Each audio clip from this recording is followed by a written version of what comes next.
Bonjour à tous et à toutes, merci de votre fidélité. Bonne semaine d'informations sur notre antenne.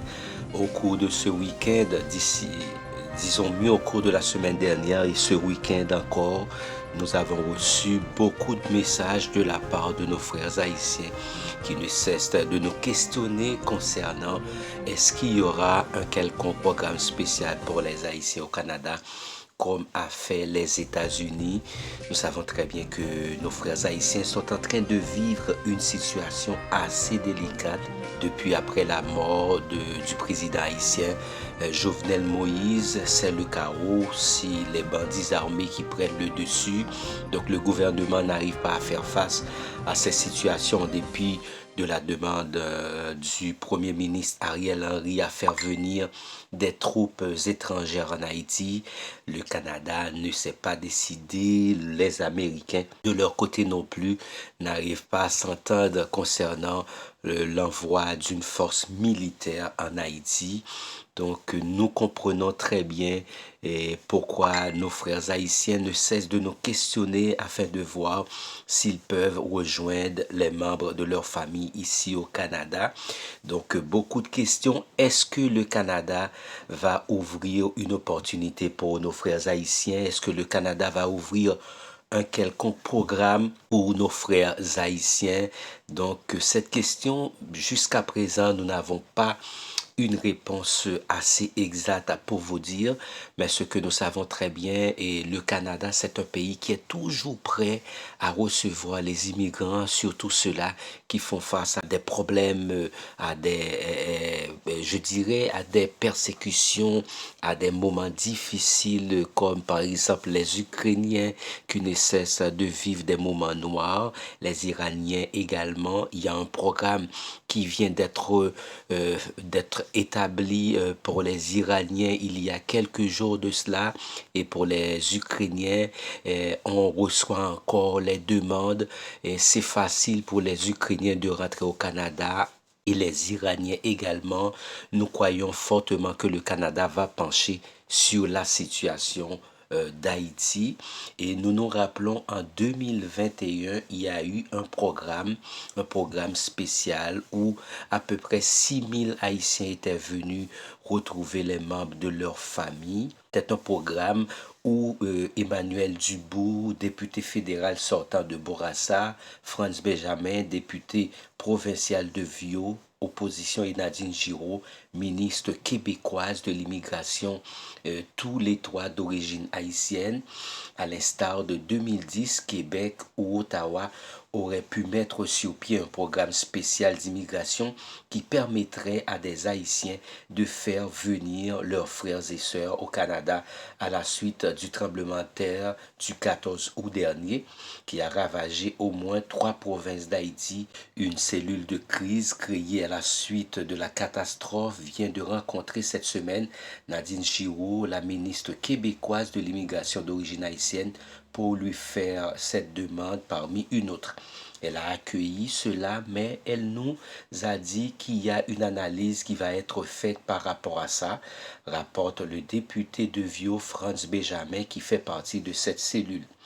Pourtant, quelques semaines plus tôt, l'attaché de presse de Mme Giraud, Flore Bouchon, renvoyait la balle à Ottawa lorsqu'un texto a tenté de connaître l'intention de Québec à ce sujet.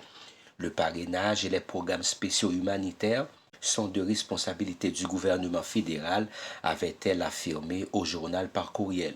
Lors de la rencontre de la cellule, qui n'a pas été longue, les membres de cette structure avaient formulé le souhait que Québec régularise ceux qui sont déjà ici avec un statut précaire et qui travaillent notamment pendant la pandémie. C'est une demande qui a été accueillie poliment, souligne le député fédéral de Vio d'origine haïtienne comme Mme Giraud, tout en déplorant la molle réaction de sa collègue de la coalition Avenir Québec CAQ. fait passer l'un après l'autre les déclarations qu'avait fait Emmanuel Dubout, le député fédéral sortant de Bourassa, et aussi j'aurais à vous faire écouter une autre déclaration qu'il avait fait, rappelle toutes les actions des libéraux en faveur de l'immigration depuis qu'ils sont arrivés au pouvoir. Donc, écoutez ces deux déclarations concernant la situation d'Haïti. Et c'était en 2021. Ils sont en train de faire des contacts encore pour voir si le Canada pouvait ouvrir les mains de façon à créer un programme spécial pour les Haïtiens. Parce que la situation est vraiment chaotique en Haïti.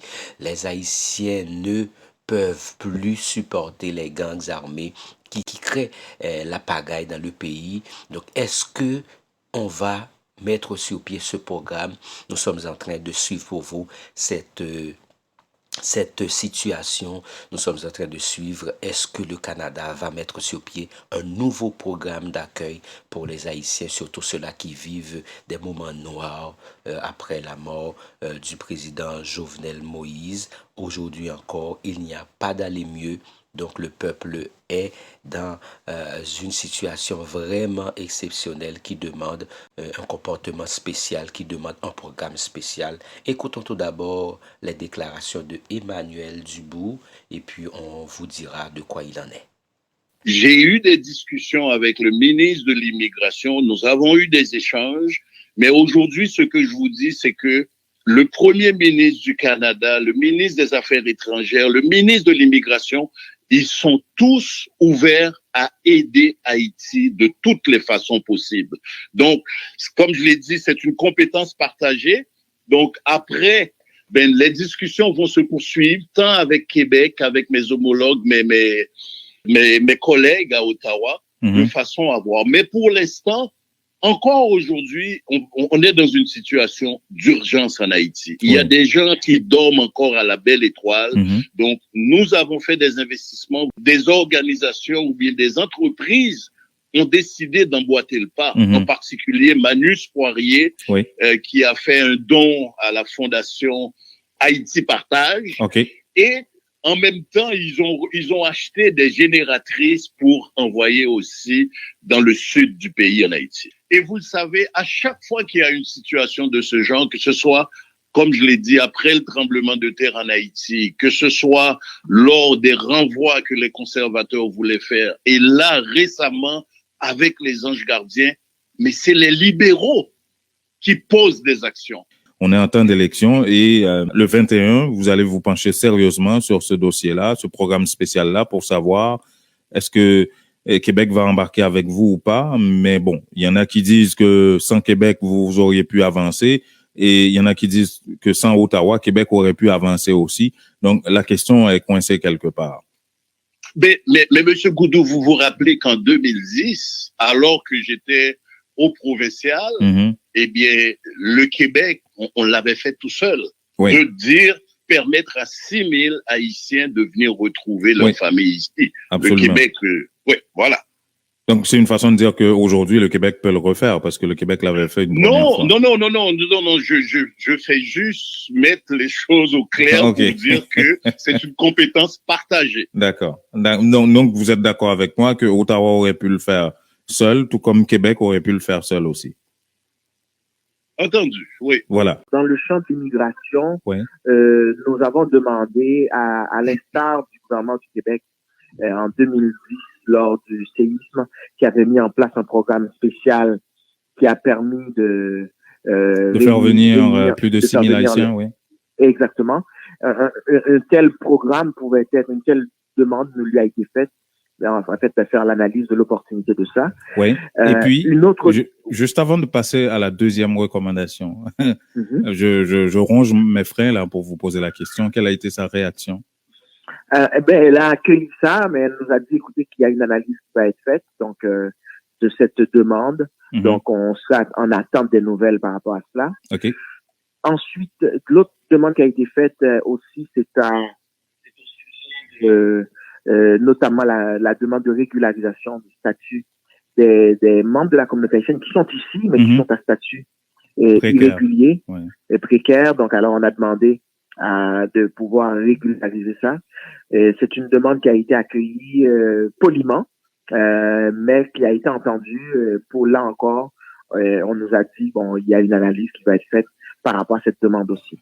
Est-ce que tout ça vous a laissé pessimiste? Pardon? Est-ce que tout ça, ces réponses-là plutôt molles de la part de la ministre, vous a laissé pessimiste? Ben écoutez, vous savez, c'est une rencontre avec une ministre, donc il y a plusieurs des demandes qui doivent faire l'objet d'analyse.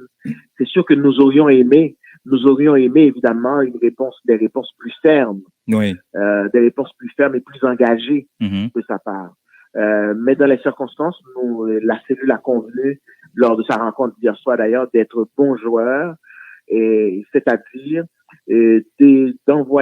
d'écrire la ministre aujourd'hui même pour la remercier et aussi pour reformuler les demandes et demander aussi d'identifier la personne au cabinet de la ministre qui assurera le suivi de tout ça. Okay. Donc voilà, il y aura un suivi qui devrait être fait et nous serons en attente vraiment anxieux d'avoir les résultats de ce suivi.